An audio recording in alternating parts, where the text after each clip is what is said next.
Okay, तो इससे पहले कि हम आगे जाएं हमें कुछ डेफिनेशंस मुकर्रर करना ज़रूरी है। सो इससे पहले कि मैं डेफिनेशंस की बात भी करूं, आपको ये बात समझनी पड़ेगी कि हम अभी थर्मोडायनामिक्स की बात कर रहे हैं। So let's start thermodynamics.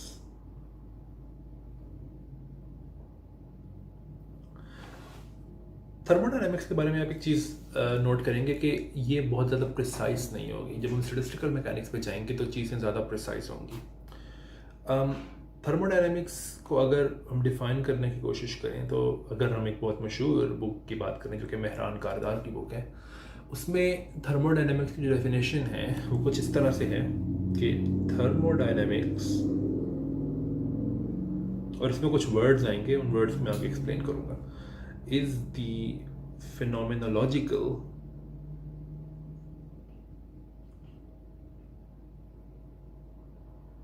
study of equilibrium properties of macroscopic systems।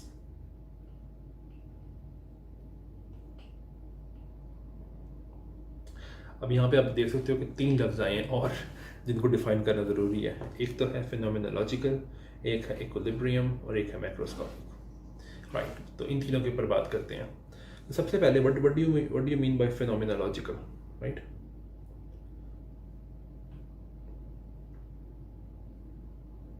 Well, phenomenological study जो है, ये वर्ड पार्टिकल फिजिक्स में बहुत मशहूर है। For example, right, phenomenological study का मतलब है ऐसी स्टडी कि आप फिनोमिना को देखो, कोई भी फिनोमिना हो रहा है इस दुनिया के अंदर, और ऐसे मैथमेटिकल रूल्स बनाओ जो कि उस फिनोमिना को डिस्क्राइब करता हो, लेकिन आपको ये नहीं पता कि वो मैथमेटिकल रूल्स काम क्यों करते हैं।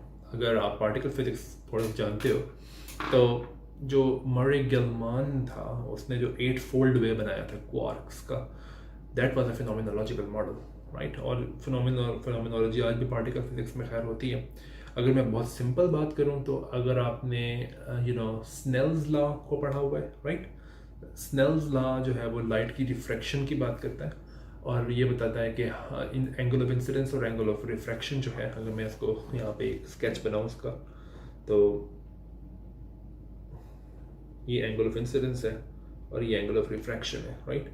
सो अगर यहाँ पे एयर है, यहाँ पे कोई मटेरियल है जिसका refractive index n, I hope कि आपको ये बातें पता है पहले से, तो स्नेल्स लॉ जो है वो ये है कि sine I over sine R is just n, right. ये एक एक्सपेरिमेंटल लॉ है या एक फिनोमिनोलॉजिकल लॉ है, राइट। इसके अलावा अगर आपने पहले से थर्मोडायनेमिक्स को कभी पढ़ा हुआ है तो you will know about Boyle's law, ठीक है। उसके अलावा गेल-यूसैक्स लॉ, उसके अलावा चार्ल्स लॉ, ये सारे के सारे फिनोमिनोलॉजिकल लॉज हैं। सो दोबारा से मैं बता दूं, फिनोमिनोलॉजिकल लॉज जो हैं वो ऐसे लॉज होते हैं जो कि फिनोमिना को देख के उसके डिस्क्रिप्शन को डिस्क्राइब करने के लिए बनाए जाते हैं, लेकिन आपको कोई आइडिया नहीं है कि वो लॉज वैसे क्यों हैं जैसे वो हैं, राइट। आपको ये नहीं पता कि वो काम क्यों करते हैं लॉज। तो ये फिनोमिनोलॉजी की डेफिनेशन है, राइट। ओके, उसके बाद एक क्वेश्चन उठता है कि what do you mean bye equilibrium, right.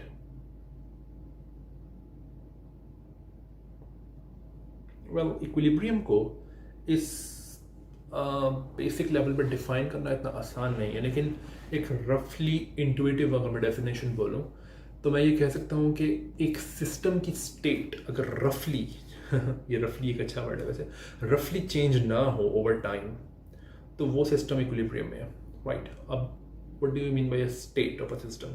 Well, इसके बारे में हम आगे पढ़ेंगे इस कोर्स में, लेकिन स्टेट ऑफ अ सिस्टम दरअसल, well, state of a system जो है वो डिस्क्राइब होगी कुछ क्वांटिटीज से। हम देखेंगे कि एक लिक्विड या फिर एक गैस एक अच्छी एग्जांपल है कि गैस की जो स्टेट है वो डिस्क्राइब होती है उसके प्रेशर और वॉल्यूम से, राइट। इसी तरह से और डिफरेंट सिस्टम्स जो होंगे उनके स्टेट्स जो है वो डिफाइंड स्पेसिफाई होंगी कुछ क्वांटिटीज से, राइट। तो एक स्टेट का कॉन्सेप्ट तो आपको होना ही चाहिए if you are a physicist, right, if you are a physics student, sorry.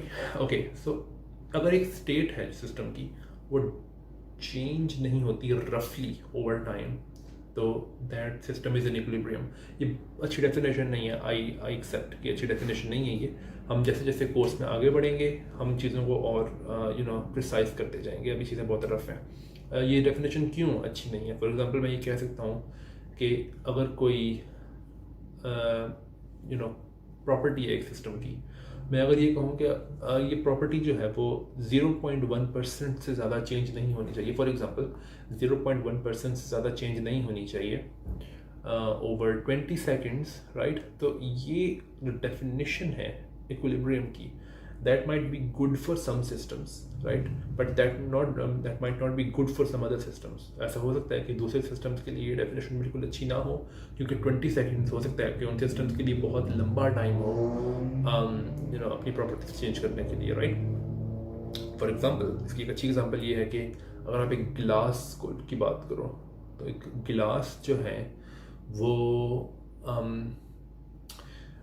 Decades के टाइम पीरियड पे अगर उसको देखा जाए तो that can be viewed as a solid, क्योंकि ग्लास डेकेड्स में चेंज नहीं होगा। लेकिन over the course of millennia अगर इसको देखा जाए तो glass can be viewed as a non equilibrium fluid, right?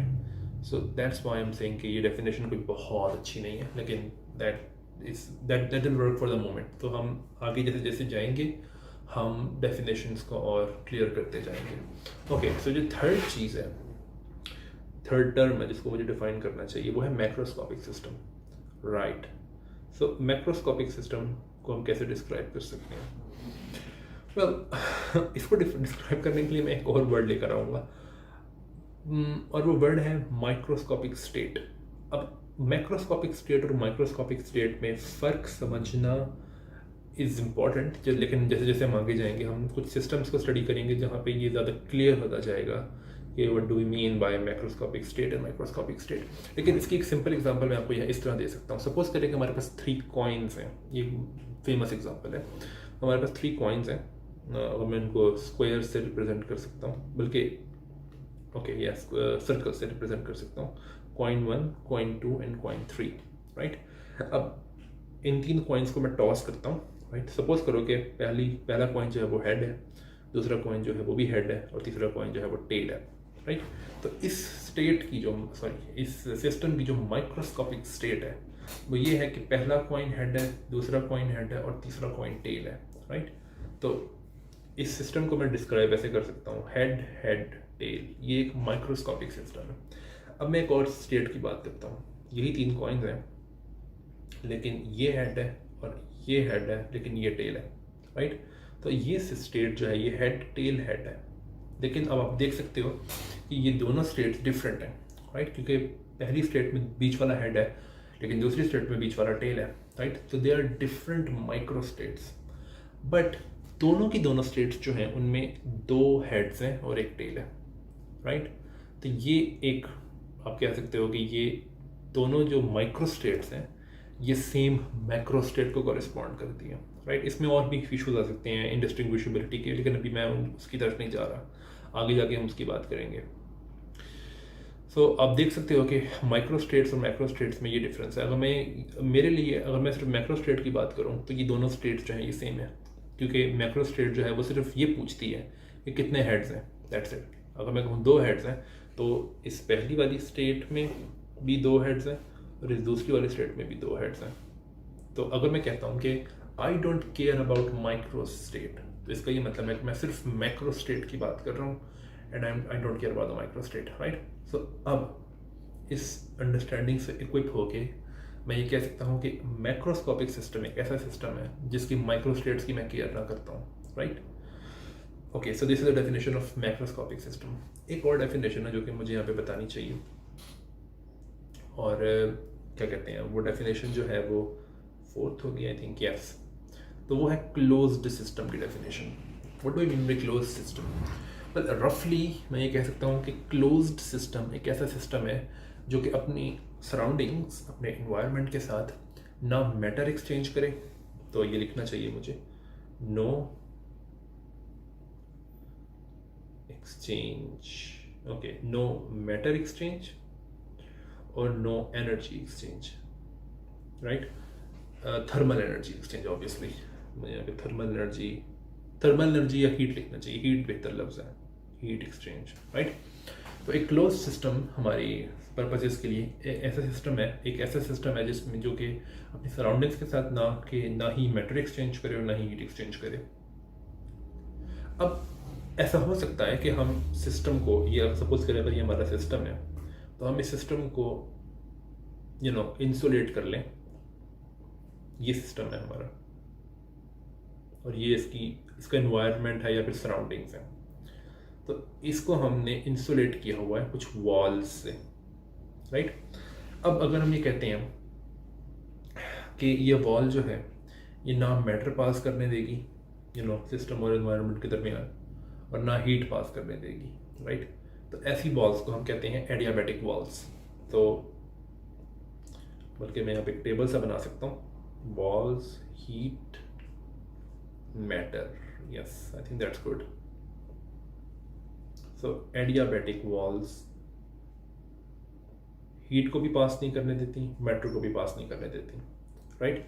लेकिन अगर ऐसी वॉल्स हों जो कि हीट को पास करने दें लेकिन मैटर को फिर भी ना पास करने दें, तो ऐसी वॉल्स को हम कहते हैं डायथर्मिक वॉल्स, राइट।